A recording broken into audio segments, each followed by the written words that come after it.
Hello there, welcome to Whispered Ages. Before we begin our journey through time together, I'd love to know how your day has been treating you. Whether it's morning coffee time, an afternoon break, or perhaps you're settling in for the evening, wherever you are in this vast world of ours, you found the perfect moment to step back into history.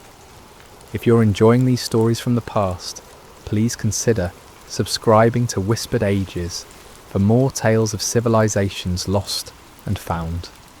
Tonight, we travel to the highlands of ancient Anatolia, to a people whose very name was forgotten by time itself.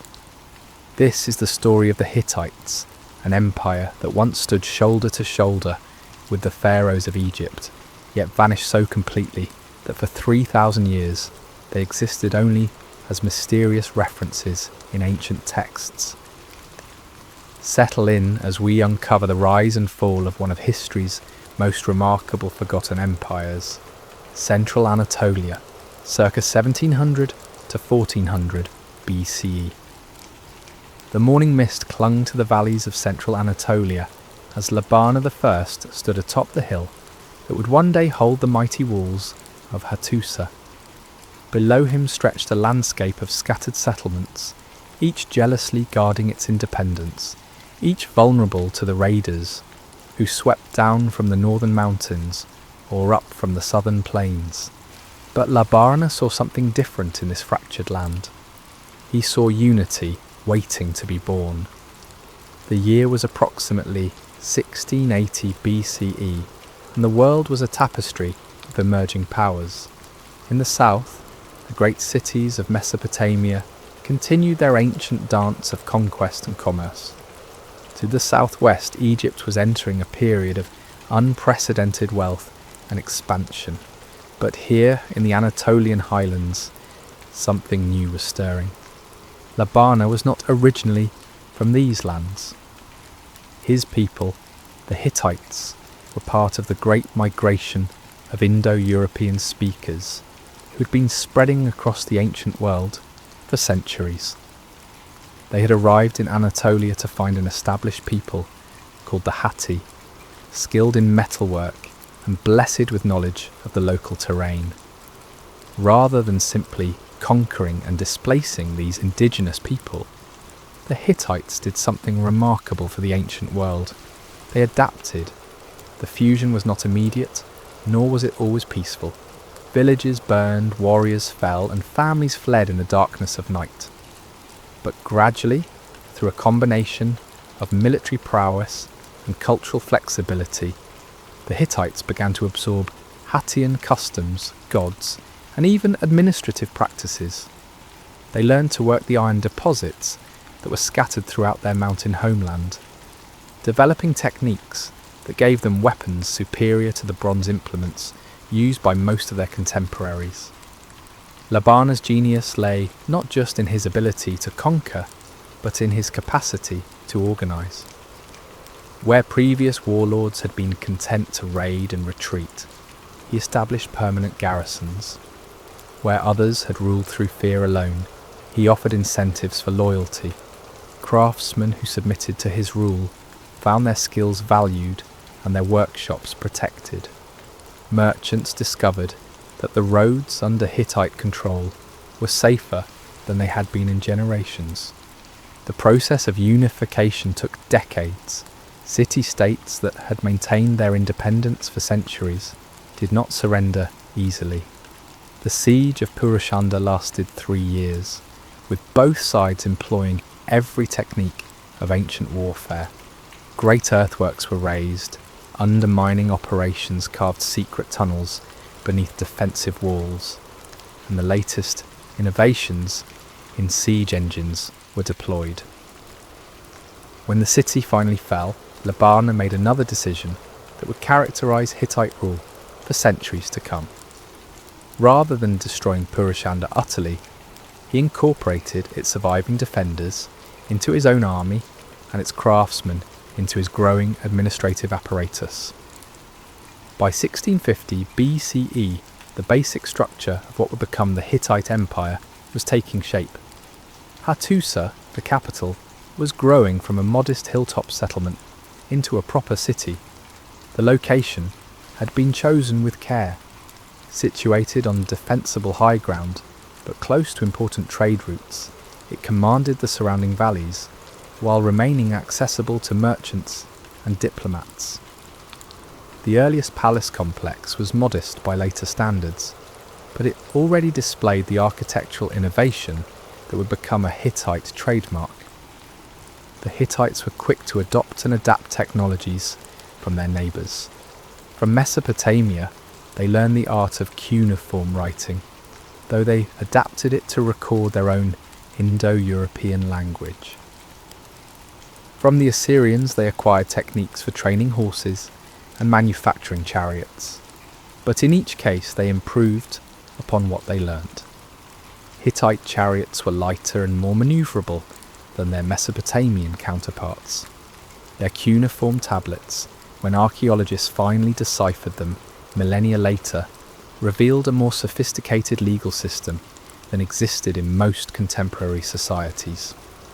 The reign of Hattusili I, Labana's successor, marked the true emergence of the Hittites as a regional power. Where Labana had focused primarily on unifying the Anatolian highlands, Hattusili looked beyond the traditional boundaries of Hittite territory.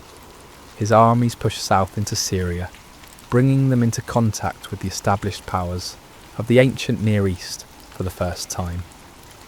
The Syrian campaigns were brutal affairs.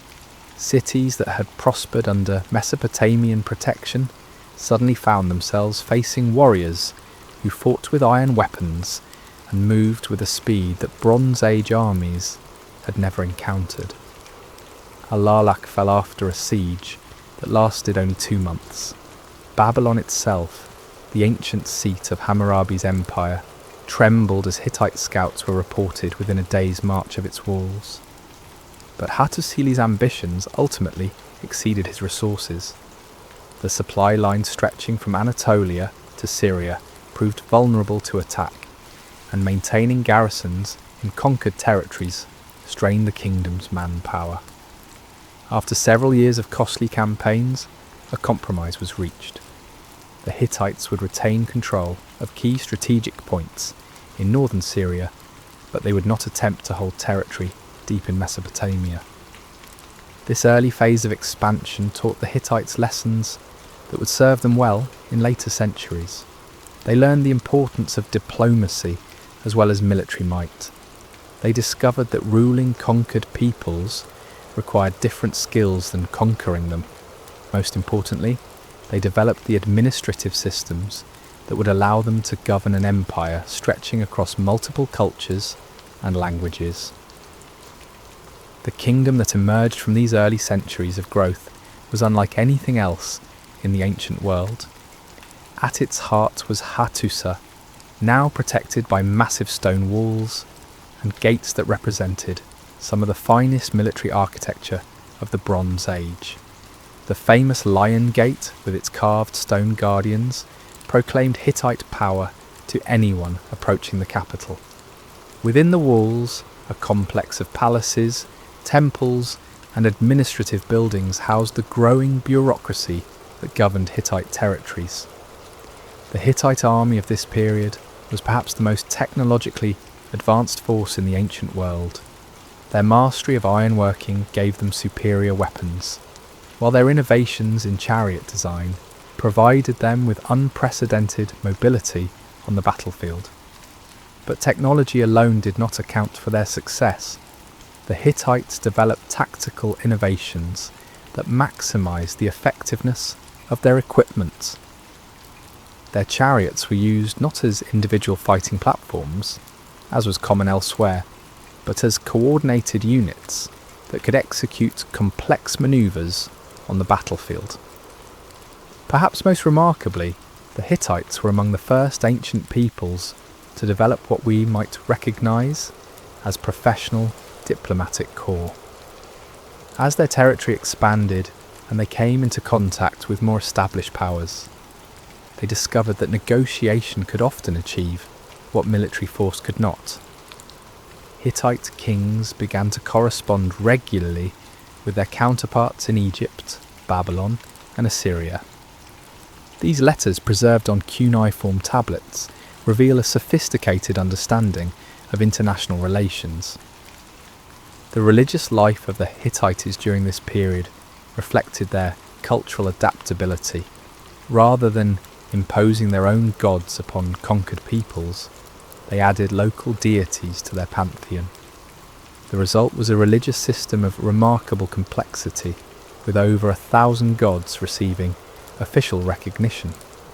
This religious tolerance was not mere pragmatism, though practical considerations certainly played a role.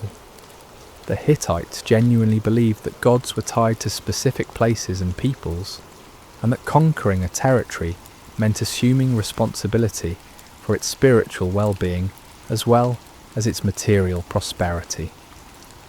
By 1400 BCE, the foundations of what would become one of the ancient world's great empires were firmly in place. The Hittites had transformed themselves from a collection of tribal peoples into a sophisticated state capable of projecting power across vast distances. Their capital at Hattusa rivaled any city in the ancient world for its architectural grandeur and administrative complexity. Their army was feared from the shores of the Black Sea to the borders of Egypt, but the true test of Hittite power lay ahead. The second millennium BCE was entering its most turbulent period, as established empires clashed for dominance and new peoples pressed against the borders of civilization.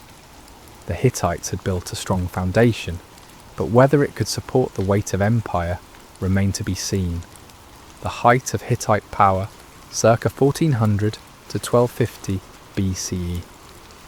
The sun was setting behind the walls of Hattusa when King Suppiluliuma I received the most extraordinary diplomatic communication of his reign. The message, written in Akkadian on a clay tablet, bore the seal of the Egyptian royal house, but this was no ordinary diplomatic correspondence between equals. This was a letter from Ankhesenamun, the young widow of Tutankhamun, pleading with the Hittite king to send one of his sons to marry her and rule Egypt. "My husband has died," the letter read, "and I have no sons. They say I should marry one of my servants, but I refuse. Send me one of your sons, and he shall be my husband and rule over Egypt." Suppiluliuma stared at the tablet in amazement. Never in the history of Egypt had a pharaoh's widow offered the throne to a foreign prince. The implications were staggering. With a single marriage alliance, the Hittites could potentially control both their own empire and the wealth of the Nile Valley. It was an opportunity beyond the wildest dreams of his predecessors. But it was also, Suppiluliuma realised, almost certainly a trap. This moment, occurring around 1323 BCE, perfectly captures the complexity of international relations during the height of the Hittite Empire. By this time, the Hittites had evolved far beyond their origins as Anatolian highlanders. They had become one of the four great powers of the late Bronze Age world, standing as equals with Egypt, Babylon, and Assyria in a complex web of diplomacy, trade, and warfare that spanned the known world. The rise to this position had not been easy or inevitable. After the foundational work of Labana and Hattusili, the Hittite kingdom had endured a century of internal strife and external pressure. Succession disputes had weakened royal authority, while aggressive neighbours had seized Hittite territories. For a time it seemed possible that the Hittites might collapse entirely, becoming merely another footnote in the long history of Anatolian peoples. The recovery had begun under Tudhaliya I, who had spent decades fighting to restore Hittite power, but it was under Suppiluliuma that the kingdom had truly been transformed into an empire. Taking the throne around 1344 BCE, he had combined military genius with diplomatic skill to expand Hittite influence further than ever before. His first major campaign had targeted the kingdom of Mitanni, which controlled much of northern Syria and had long been a rival for influence in the region. The Mitannians were formidable opponents, skilled in chariot warfare and backed by Egyptian gold. Their capital at Washukani was protected by elaborate fortifications and had never fallen to foreign assault. Superluliuma's approach to this challenge demonstrated the sophistication that Hittite warfare had achieved. Rather than attempting a direct assault on Mitannian strongholds, he first isolated them diplomatically. Secret negotiations with Mitannian vassals had revealed widespread dissatisfaction with their overlords. Heavy tribute demands and arbitrary rule had created numerous potential allies for the Hittites. The campaign itself was a masterpiece of strategic coordination. While Hittite armies engaged Mitannian forces in northern Syria, other units crossed the Euphrates far to the east, threatening the Mitannian heartland. Supply lines were carefully planned to ensure that Hittite forces could maintain their offensive for months, if necessary. Most importantly, local populations were treated as potential allies rather than conquered peoples. The decisive battle had occurred near the city of Carchemish in 1340 BCE. The Mitannians, forced to fight on multiple fronts, had gathered their strength for a final confrontation. Their army was magnificent, with hundreds of bronze-armoured chariots, arranged in perfect formation, their horses prancing beneath banners that had flown over Syrian battlefields for generations. The Hittite force that faced them represented the culmination of centuries of military evolution. Their chariots were lighter and more manoeuvrable than their opponents. Their iron weapons gave individual warriors a crucial advantage, and their tactical coordination was superior to anything the Mitannians had encountered. But perhaps most importantly, they fought with the confidence of soldiers who knew they represented a rising power, while their enemies faced the spectre of inevitable decline. The battle lasted from dawn until late afternoon. Chariot charges thundered across the plain, raising clouds of dust that obscured the sun. Infantry formations clashed in brutal hand-to-hand combat, while archers sought elevated positions from which to rain death upon their enemies. When the dust finally settled, Mitannian power in Syria had been broken forever. But Superluliuma's true genius lay not in his ability to win battles, but in his capacity to consolidate victories. Rather than attempting to rule conquered territories directly from distant Hattusa, he established a system of client kingdoms ruled by local dynasties that owed allegiance to the Hittite crown. This approach required careful management and constant diplomatic attention, but it allowed the Hittites to control vast territories with relatively small numbers of troops. The success of this system was demonstrated in the aftermath of the Mitannian conquest. Several Syrian city-states that had been Mitannian vassals voluntarily submitted to Hittite overlordship, calculating that the Hittites would prove more benevolent masters than their predecessors. The transition was not without violence, but it was far less destructive than it might have been if the Hittites had attempted to impose direct rule. This expansion brought the Hittites into direct confrontation with Egypt, which had long considered Syria to be within its sphere of influence. The Egyptian pharaoh Amenhotep III had watched Hittite expansion with growing alarm, but his own kingdom was entering a period of internal turmoil that limited his ability to respond effectively. His son and successor, Akhenaten, was more interested in religious reform than foreign policy, allowing Hittite influence in Syria to grow unchecked.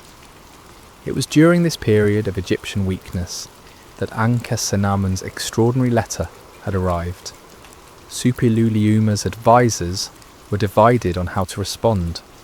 Some argued that the opportunity was too great to ignore, That control of Egypt would make the Hittites masters of the entire ancient world. Others warned that the offer was almost certainly a trap, designed to lure a Hittite prince to his death and provide Egypt with a casus belli for war against the Hittites. After months of deliberation, Suppiluliuma made his decision. He would send his son Zananza to Egypt, but with a small escort and careful instructions to retreat immediately if the situation appeared dangerous. The gamble was enormous, but the potential rewards justified the risk. The plan ended in disaster. Zananza and his escort were murdered while travelling through Syrian territory, possibly by Egyptian agents, possibly by bandits who had no idea of the political significance of their victims. The young prince's death made war between the Hittites and Egypt inevitable. The conflict that followed was unlike anything the ancient world had ever seen.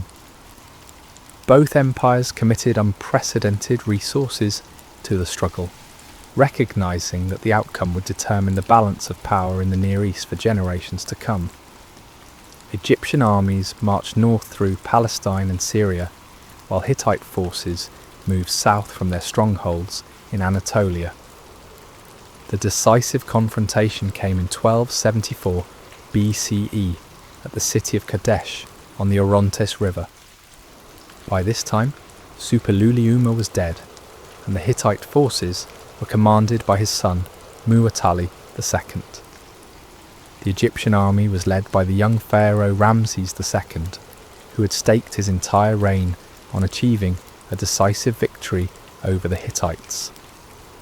The armies that faced each other at Kadesh represented the pinnacle of Bronze Age military technology. The Egyptians had assembled the largest force in their history, with over 20,000 infantry and nearly 3,000 chariots. Their equipment was magnificent, with bronze weapons polished to mirror brightness, and chariots decorated with gold and precious stones. Ramses himself rode in a chariot that was said to be worth more than entire cities. The Hittite army was smaller, but more experienced. Muwatalli had learned from his father's campaigns and had refined Hittite tactics to achieve maximum effectiveness. His chariots were arranged in units that could operate independently or coordinate for large-scale maneuvers.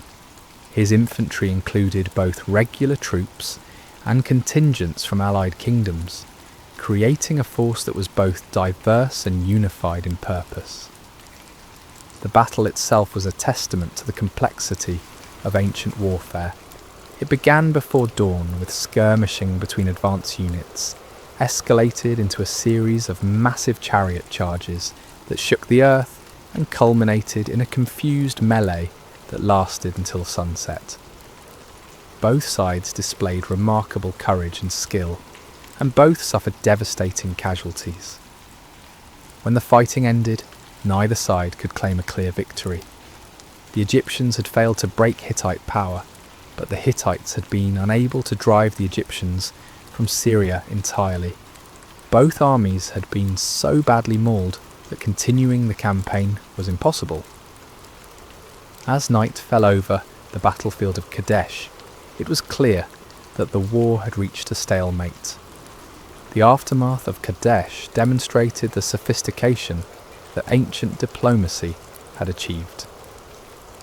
Rather than continuing a destructive conflict that neither side could win decisively, Muwatalli and Ramses began negotiations for a comprehensive peace treaty. The process took years and involved some of the finest diplomatic minds of the ancient world. The Treaty of Kadesh, signed in 1259 BCE, was a masterpiece of international law. It established clear boundaries between Egyptian and Hittite spheres of influence, created mechanisms for resolving future disputes, and even included provisions for mutual defence against common enemies. Most remarkably, it was recorded in both Egyptian hieroglyphs and Hittite cuneiform, ensuring that both sides understood their obligations precisely. The treaty ushered in a period of unprecedented cooperation between the two empires. Trade flourished along routes that had been battlefields only years before. Cultural exchange reached new heights, with Egyptian artists working in Hittite courts and Hittite craftsmen finding markets in Egyptian cities. The marriage of a Hittite princess to Ramses II symbolized the transformation of former enemies into allies. This period of peace allowed both empires to focus on internal development and the challenges posed by other enemies. For the Hittites, the most pressing concerns came from the west, where new peoples were pressing against the established order.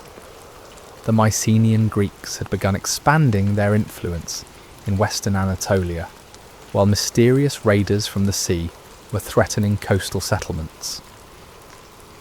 The Hittites responded to these challenges with their characteristic combination of military force and diplomatic skill. Treaties were negotiated with Greek kingdoms that established clear boundaries and trading relationships. Coastal defences were strengthened, and naval forces were developed to counter seaborne raiders. The Great Archive at Hattusa from this period reveals a diplomatic correspondence that spanned the known world, from the Greek islands to the borders of India.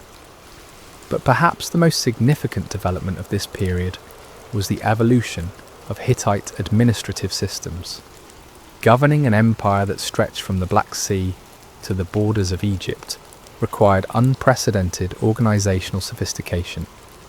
The Hittites developed legal codes that balanced local customs with imperial requirements, created tax systems that funded imperial administration without crushing local economies, and established communication networks that allowed rapid coordination across vast distances. The religious life of the empire also reached new heights of complexity during this period. The Hittite pantheon had grown to include over 1,000 deities, reflecting the empire's cultural diversity. Great festivals brought together worshippers from across the empire, creating a sense of shared identity that transcended local loyalties. The rock sanctuary at Yazlıkaya, with its magnificent reliefs depicting the entire Hittite pantheon, represented the artistic and spiritual culmination of this religious synthesis. By 1250 BCE, the Hittite Empire had achieved a level of power and sophistication that rivaled anything in the ancient world. Its armies were feared and respected from the Aegean to the Euphrates. Its diplomats were welcome in courts from Memphis to Babylon. Its merchants carried Hittite goods and ideas to the furthest corners of the civilized world. But beneath this magnificent facade, subtle signs of stress were beginning to appear. The empire's very success had created new vulnerabilities that would prove difficult to address. The complex administrative systems that governed distant territories required enormous resources to maintain. The diplomatic balancing act that kept potential enemies at bay demanded constant attention from the imperial court. Most ominously, changes in climate and population movements were creating pressures that would soon test the empire's resilience to its limits. The height of Hittite power was magnificent to behold, but like all human achievements, it carried within itself the seeds of its own eventual decline. The final century, circa 1250 to 1178 BCE. The first signs of trouble came not from enemy armies or diplomatic crises, but from the sky itself. In the 13th century BCE, the climate of the eastern Mediterranean began to shift in ways that would have catastrophic consequences for the civilizations that had flourished there for over 1,000 years. Rains that had fallen reliably for generations began to fail. Rivers that had never been known to run dry became seasonal streams. The great granaries of Hattusa, once symbols of Hittite prosperity, stood increasingly empty as harvest dwindled year after year. King Tudhaliya IV stood on the walls of his capital city in the year 1220 BCE, looking out over fields that should have been golden with grain, but instead stretched brown and barren to the horizon. The reports from his governors throughout the empire told the same story. In the coastal regions, fishing yields were declining as marine ecosystems shifted. In the mountain valleys, herds that had sustained communities for centuries were dying of starvation. Across the empire, populations were beginning to move, seeking new sources of food and water. The Hittites had faced military challenges before and had overcome them through superior organisation and battlefield skill. They had navigated complex diplomatic crises through careful negotiation and strategic compromise. But this new challenge was different. No army could defeat a changing climate, no treaty could restore failed rains, and no administrative system could create food where none existed. The empire's response to the crisis revealed both its strengths and its fatal weaknesses. The efficient communication networks that connected Hattusa to distant provinces quickly brought word of local famines to the imperial court. The sophisticated bureaucracy that governed the empire rapidly organised relief efforts, moving stored grain from regions that had been spared to those suffering from crop failures. The diplomatic corps that maintained relations with neighbouring powers negotiated agreements to import grain from Egypt and Mesopotamia. For a time, these measures seemed adequate. The empire's accumulated wealth allowed it to purchase food from abroad. Its administrative efficiency ensured that relief supplies reached those who needed them most urgently. But as the climate crisis deepened and spread, even these considerable resources proved insufficient. The social contract that bound the Hittite Empire together had always been based on the state's ability to provide security and prosperity to its subjects. In exchange for taxes and military service, the empire offered protection from external enemies and access to trade networks that brought wealth and exotic goods to even remote provinces. But as harvests failed and trade declined, this fundamental bargain began to break down. The first rebellions began in the outer provinces, where imperial control had always been lightest and local loyalties strongest. Syrian vassal kingdoms that had accepted Hittite overlordship during times of prosperity began to question why they should continue paying tribute to a distant capital when their own people were starving. The garrisons that enforced imperial authority were themselves affected by food shortages, and their loyalty became increasingly uncertain. Tudhaliya's attempts to maintain control of these distant territories stretched imperial resources to the breaking point. Military expeditions to suppress rebellions required enormous quantities of supplies that the empire could no longer spare. The soldiers who marched to restore order in Syria or western Anatolia had to be fed, and their absence from the imperial heartland left other regions vulnerable to attack or rebellion. The king found himself facing an impossible strategic dilemma. If he concentrated his forces to maintain control of the most valuable provinces, other regions would slip away from imperial control. If he spread his armies thinly to maintain a presence throughout the empire, none would be strong enough to deal with serious challenges. Each decision created new vulnerabilities, and each success in one region seemed to be balanced by failures elsewhere. The external pressures facing the empire were equally daunting. The same climate changes that were devastating Hittite territories were affecting peoples throughout the eastern Mediterranean and beyond. Populations that had maintained stable agricultural communities for generations were being forced to migrate in search of new homes. Some of these migrants were absorbed peacefully into existing communities, but others formed armed groups that threatened established settlements. The most dangerous of these population movements involved the mysterious peoples whom ancient sources called the Sea Peoples. Modern scholars still debate their origins and exact identity, but their impact on Bronze Age civilization was unmistakable. They appeared suddenly in the archaeological record around 1200 BCE, spreading destruction from the Aegean to the Levant.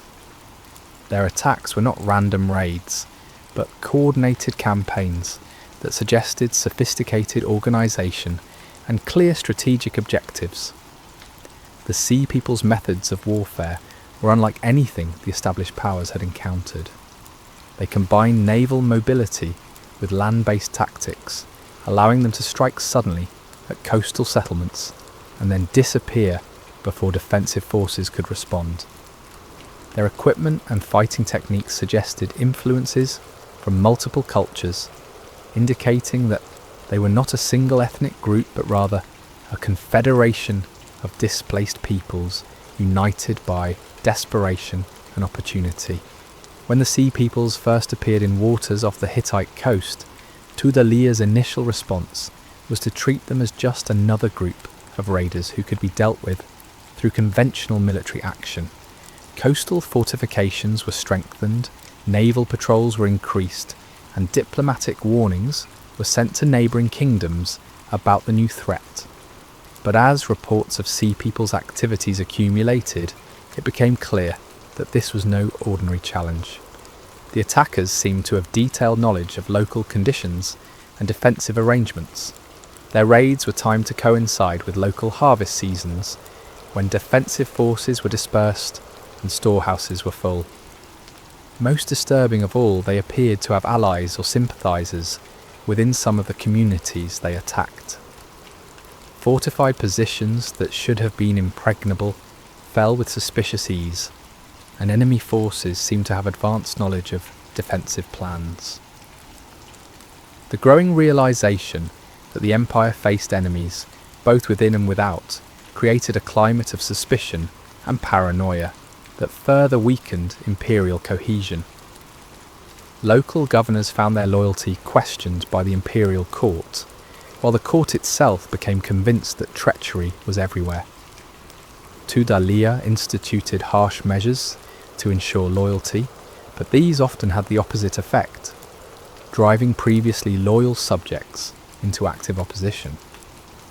The crisis reached its climax during the final years of Tudhaliya's reign.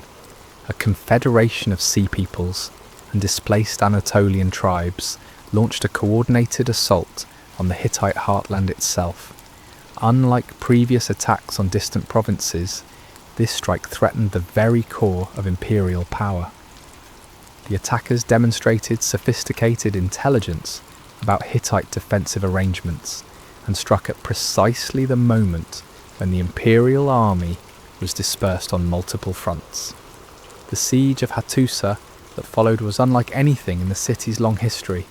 Previous attacks had been brief affairs, quickly repelled by the city's formidable defences, but this assault was sustained and methodical, clearly planned by commanders who understood both the strengths and weaknesses of Hittite fortifications.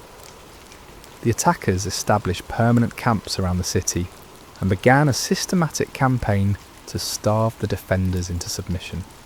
Inside the walls, conditions deteriorated rapidly. The population, that had swelled with refugees from the surrounding countryside, quickly exhausted stored food supplies. Disease spread through overcrowded districts, and civil order began to break down. Most ominously, reports reached the king that some of his own nobles were secretly negotiating with the besiegers, seeking to preserve their own positions in whatever regime might emerge from the empire's collapse. The exact details of Hattusa's final days remain mysterious. Archaeological evidence shows that the city was systematically burned sometime around 1180 BCE, but whether this destruction was carried out by foreign invaders or by the inhabitants themselves remains unclear. The royal archives were deliberately destroyed, suggesting that someone wanted to ensure that the empire's secrets died with it.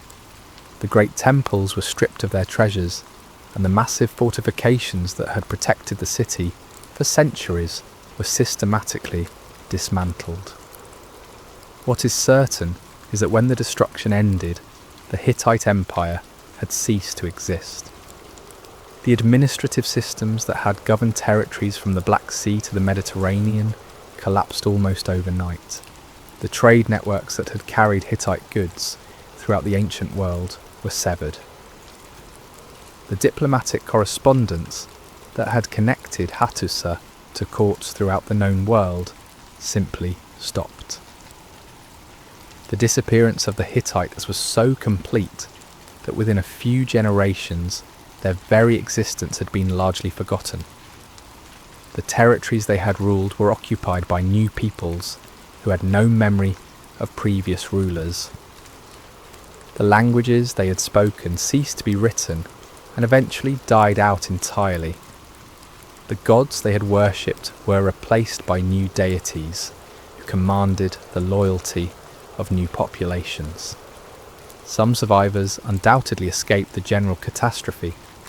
Small Hittite kingdoms persisted in southeastern Anatolia and northern Syria for several more centuries, maintaining some memory of the great empire's traditions. But these were pale shadows of the former imperial glory, local principalities that bore little resemblance to the great power that had once challenged Egypt and Babylon. The speed and completeness of the Hittite collapse has puzzled historians for decades. How could an empire that had survived for centuries, that had overcome numerous military and diplomatic challenges, disappear so suddenly and thoroughly? The answer seems to lie in the combination of environmental crisis, social breakdown, and external pressure that overwhelmed the empire's adaptive capacity. The Hittites had built their power on their ability to respond flexibly to changing circumstances. Their military innovations had allowed them to defeat more established powers. Their diplomatic skill had enabled them to manage complex international relationships. Their administrative efficiency had permitted them to govern diverse populations across vast territories.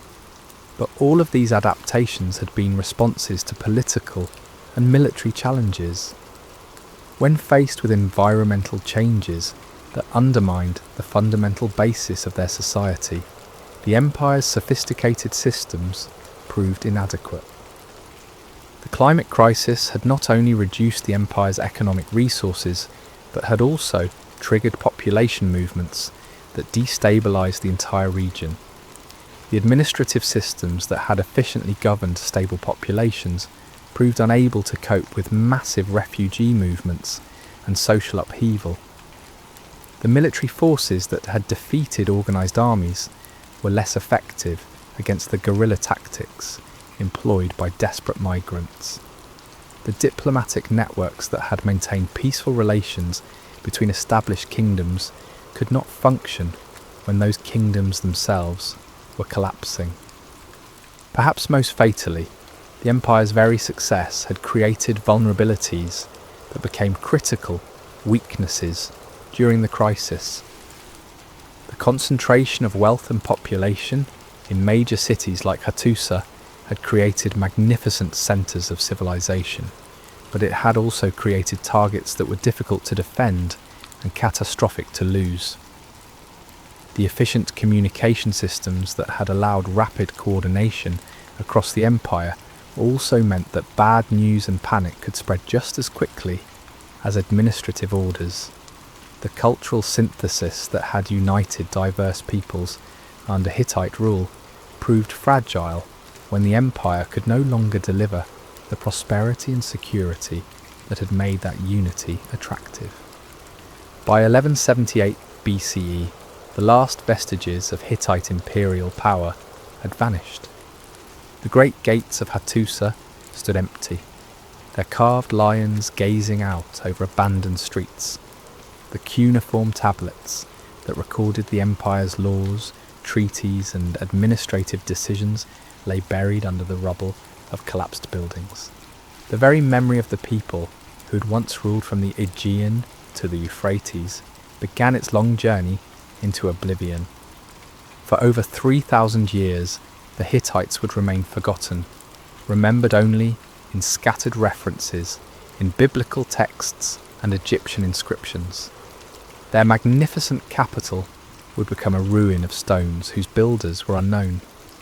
Their language would become an archaeological puzzle waiting for scholars who would not be born for millennia. Their empire would become one of history's greatest lost civilizations, waiting for rediscovery by minds that could barely imagine the world in which they had flourished. The Archaeological Renaissance, 19th to 20th century CE.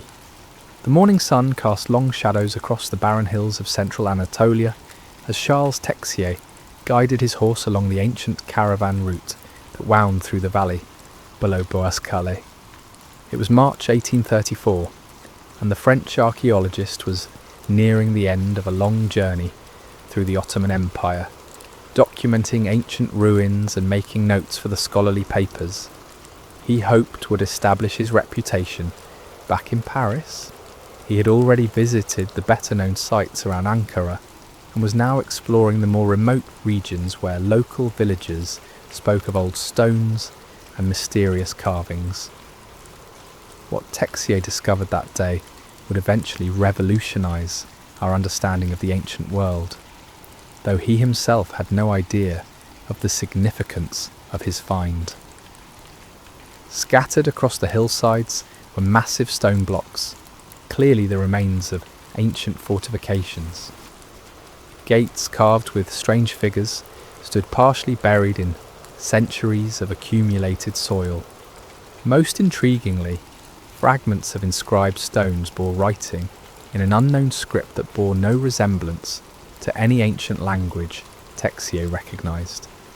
The local villagers called the ruins Boaz-Calais, or Gorge Castle, but they had no memory of who had built these massive structures.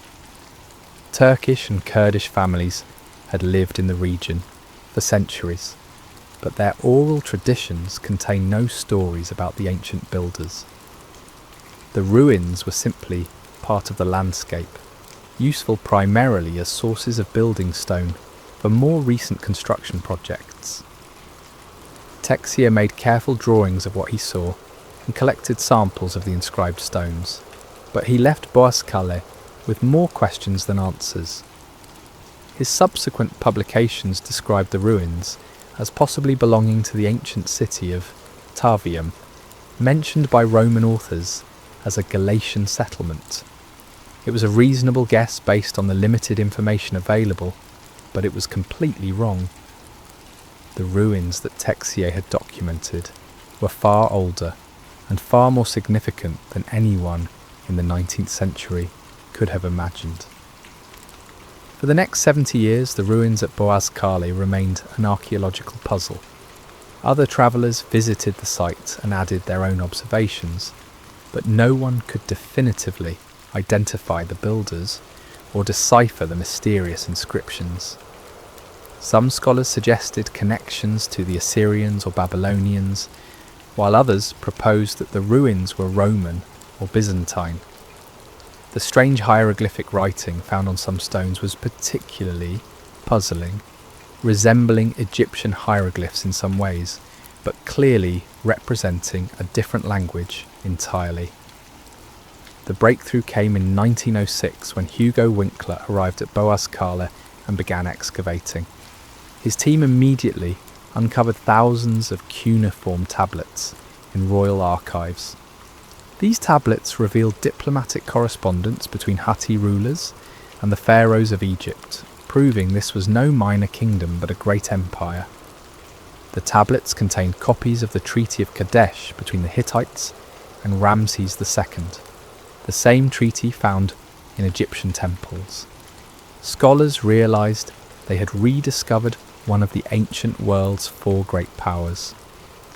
The mysterious Hittites mentioned in the Bible had been lost for 3,000 years. Excavations revealed Hattusa's true magnificence. 6 kilometres of fortification walls, massive palace complexes, and advanced architecture, rivaling any ancient civilization. In 1915, Czech scholar Bedřich Hrozný deciphered the Hittite language, proving it was Indo-European and the oldest of its language family. The discoveries revolutionized Bronze Age history.